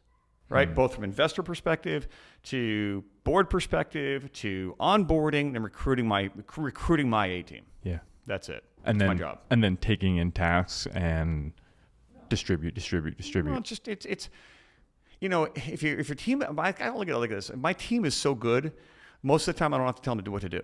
It's like they already know what to do. Yeah. And when I tell them what to do, they're like, dude, seriously, it's called EAD. I won't tell you what it means, but you won't need much time to figure that out. Okay. So, Neil, that was for you. So yeah, it's been an educational process. It really has. Speaking of Neil Campion is like my chief revenue officer, a great guy. I love him to death. If you ever run into him, ask him about his email account. That's how I used to fire people. I just shut their email off. He's just such a jerk. And I, again, this is just, revealing some of the, idiosyncrasies that make me who I am, right? And that's the bad part. I used to be a little tyrant. I was a jerk. And this job has a way of softening you up and hardening you in a lot of different ways. So, when you start hiring people, the best advice I could give you, make sure they're better than you at what you do. Make sure they're better at what you do than you. Your business won't grow if you don't do that. Don't be scared of somebody that's smarter than you. Everybody in my team's smarter than me by leaps and bounds. I'm a vision guy, and I had the idea, and here we are. But, surround yourself with people that are just way smarter than you. And that's it. So the debate that I've heard on that, just trying to dig into it, I think it was Naval Ravikant who talked about you want to build long-term relationships with long-term people. And I don't remember if this was from him or if this is me taking him and extrapolating out. But the idea of working with the people that are already close to you, working with good friends that you've known for X numbers of years. So how would you balance that with smarter people, always smarter? Well, I would always go with smarter. Well, listen, you have to have people you trust, right? Trust is a cornerstone to any relationship, right? Yeah. I mean, investors invest because they're comfortable, right? Yep. But they're not comfortable if they don't trust you. Yeah. Everything's based on trust. So that being said, listen, when I started Xenesis, I had my buddies. It was me, Bob, Neil, Jeff, et cetera, et cetera. Yeah. Now it's, guys like Caleb McFarland, guys like, Ronald Vanderbreggen, guys like, it's her name of a person here that I only met after being in this industry for 2 or 3 years and realized who they were. Right. And it was like, I either want to emulate that person or I have to have that person. Because if we don't have that person on this team, we're not the right team, right? I just look at it like trust is earned, but trust can also be gauged based upon people's past successes, right? At some level. Right? Yeah, for sure. And so when you look at, the people that we're bringing in, I mean, freaking Goldman Sachs, 7-Eleven, Blockbuster, and the list goes on and on. I mean, Harris Corporation.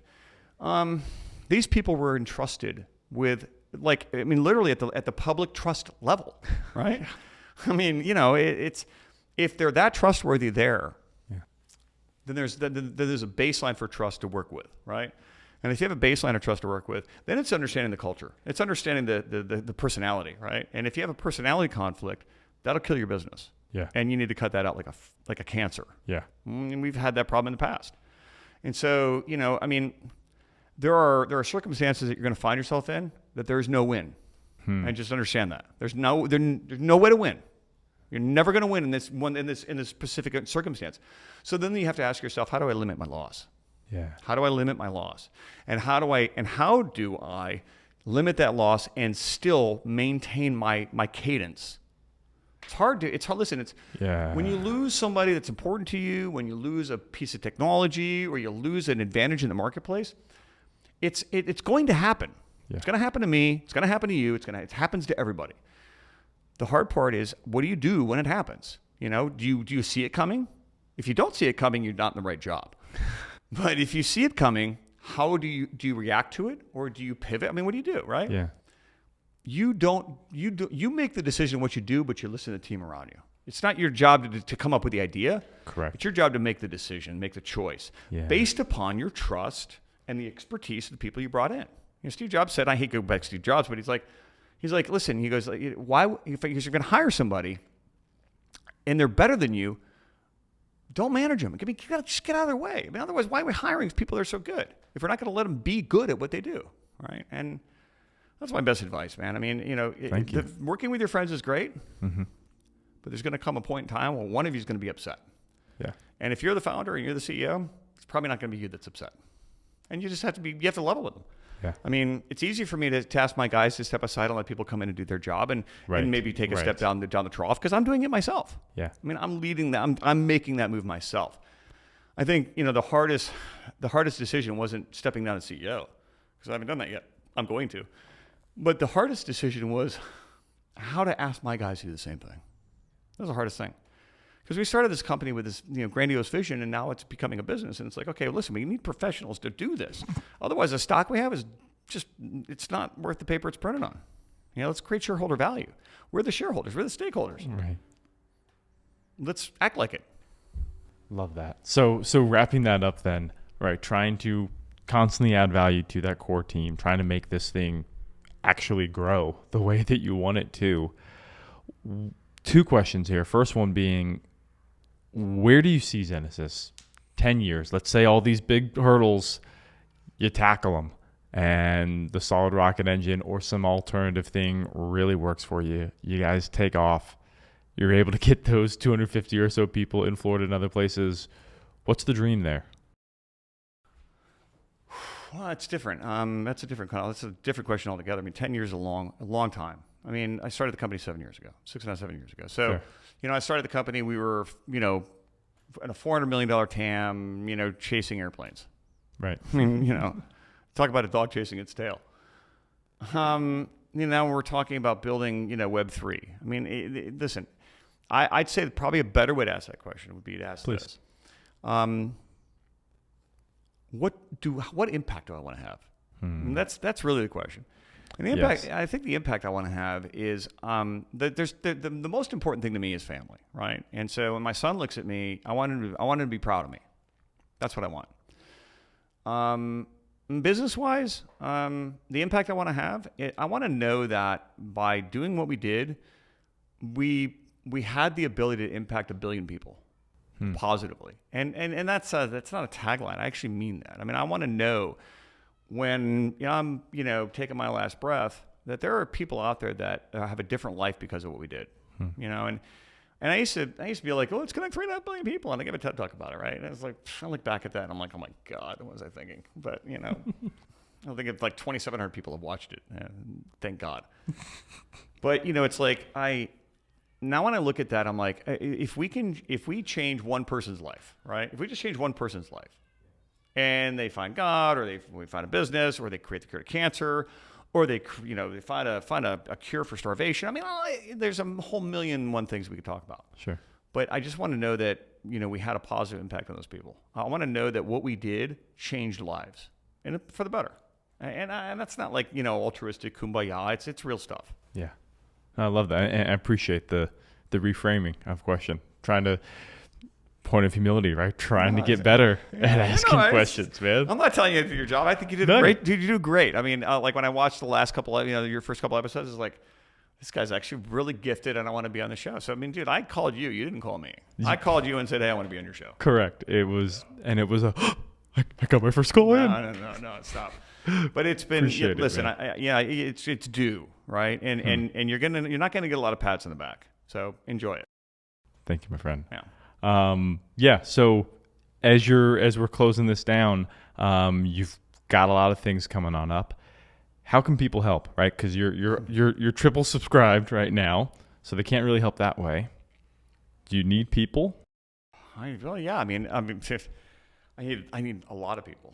And of course, I get like 15, 20. I'm not sure. This is nothing compared to some people, I'm sure, but I got 15 or 20 LinkedIn messages a day. Hey, would you buy this? Would you buy this? Would you buy that? And I try to respond to them and like, yes, no, thank you, whatever. And referring to people in the company. What do I need? I need everything. I really do. I need everything. I needed a coach until recently. That's another piece of advice. Get a coach. Get a really good coach. Get somebody that's so far ahead than where you are, but that has a just this innate desire to help people. Find a really good coach. Same industry? No, totally different industry. I'm working with a guy by the name of Ben Levitan. Okay. Ben Levitan, 5-time CEO, coaches the guys at XPTO and a couple other companies, and I was just really impressed with his ability to get right on a baseline with me, like that. Like he pegged me like the moment I sat down next to him. Huh. I was invited to the XPTO game.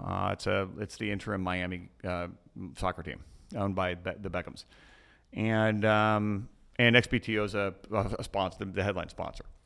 And I got invited to go to the game, and I'm again because my clickety click. I'm a little socially awkward, so it's funny. I can stand in front of 1,500 people and give a talk and have no problem with that because the lights are so bright you can't see anybody. Yep. And then you put me in a room with like 30 people, and I'm like the most socially awkward guy, and I go play with the dog, right? So I'm sitting on the couch inside. The soccer game's going outside, And I'm watching the soccer game on TV that's happening right outside because I just don't want to. I don't want people to ask me what I do. I just want to be by myself. Just kind of have some fun, you know. And then this guy Ben walks in. He sits down. He's like, "Hey, what's going on?" I'm like, "Hey, how you doing?" You know. And we just start. But he instantaneously disarming, right? Yeah. And got right into the core of who I am, like that. Like I said, it was scary, and has engendered trust. And we're gonna hire him to run our whole team. Wow. Yeah. I mean, a high performance coach. Yeah. And I don't know how I got off on this tangent. I apologize. But listen, from a help standpoint, we need everything. I mean, I need full stack developers. We need to write a new DLT technology. I mean, you can't take just typical blockchain technology and put it on a satellite. It slows things down. Remember, it goes against our North Star. So we need to have that, but we also need to maintain that understand that it can't reside wholly on the satellite, right? There has to be a centralized location for a decentralized system, right? Yeah. I think that's what blockchain is finally realizing. At some level, there has to be a centralized location. Now, that centralized location can be decentralized. It can be replicated, right? Okay. Right? Mirrored. Okay. But there's a whole host of things, that I mean, like we're looking at, Cosmos as a different version of, kind of a way to develop, the technology itself, right? There's a whole lot of really cool things that are going on out there. But listen, I need help on every area. Developers, firmware, software, sales. Well, maybe not so much sales. I got a lot of really great sales guys and gals. I'm going to go out on a limb here. I would really like to have a bunch of women working for the company. It's just a bunch of us guys, and it really bothers me. It's like a fraternity, and there's nothing wrong with that. But I had one of my favorite coworkers, Danielle Mulder from Official Airline Guide. She was director of government sales, and now she's like big shot at Cerium, which is a big data company. Yeah, and probably the most dynamic woman I've ever met when it comes to like working with her. I always said if I hired a CEO, I would have hired Danielle. She didn't want the job. Anyway, we need more women in this industry. We really do. Yeah. And I'd love to find a way to hire a bunch. Because I just think that it's almost like when you see a young lady coming into this industry, it's like, oh my God, there's a girl coming into the industry. Wow, imagine that. It's right. like it shouldn't be that way. Yeah. And anyway. Well, and I like the way you frame that because it's not hey, we need 50% women because the race is 50%. It's you think differently. Yeah. I need people to think differently. Well, listen. I've been married once, and I've had maybe 6 girlfriends my entire life. Women I'd call like a girlfriend, or like sure. something long term, right? And of all those times, I've never been right. So I mean, clearly they have something's right. So I love it, Mark. Really appreciate you coming on the show. We'll be sure to give some links out in the notes to your place where we can find you. Great. People might blow up your LinkedIn message a little more. Yay. We'll have there's an email address that's coming online next week, actually. Okay. We won't publicize this, but Gotcha. clearly I guess I'm getting ready to. HR@Xenesis.io. So, Gotcha. if you don't message me on LinkedIn because it's getting to the point now where I don't respond anymore. But HR@Xenesis.io is probably the best way to drop a resume. And we're using a back-end management for that called a human being, right? We don't use that stuff. I mean, actually read resumes. I know that won't always be the case, but listen, I think the biggest part about this industry is the human factor. That's what it's here for. Yep. This is not for drone technology. This is for humankind. Love Be that. human. Thanks, Wonderful. man. Appreciate it. Yeah, absolutely. Cheers, everybody. Go get outside if you haven't already. Peace. Thanks. Thank you all for listening to the show. We really appreciate the support. If you got some value out of this, drop a review. Leave a couple stars. Let us know what we can improve on in the future. Constant student, want to know my flaws, want to work to improve them. Looking forward to where we will be at episode 500. If you want to reach out, LinkedIn is probably the best place to find me at J. Vincent Maroli. On there's a link out to my website, to the email. that my co-founder Ryan Tiller did a phenomenal job setting that up. Big thank you to you, Ryan. If you're looking for some next steps on how to actually invest in these various space companies, go to the website CisLunarEXP.com. There's a consulting tab in the top right. Jump on there. There'll be a little Zoom session that the two of us can jump on, and I can get you in touch with some pretty incredible resources out there doing crowdfunding as well as more of the accredited investor side of the investment channel. So jump on there if you're interested. Anyone else still listening, thank you for your time. Don't forget to aim and aim high. Blessings to you all.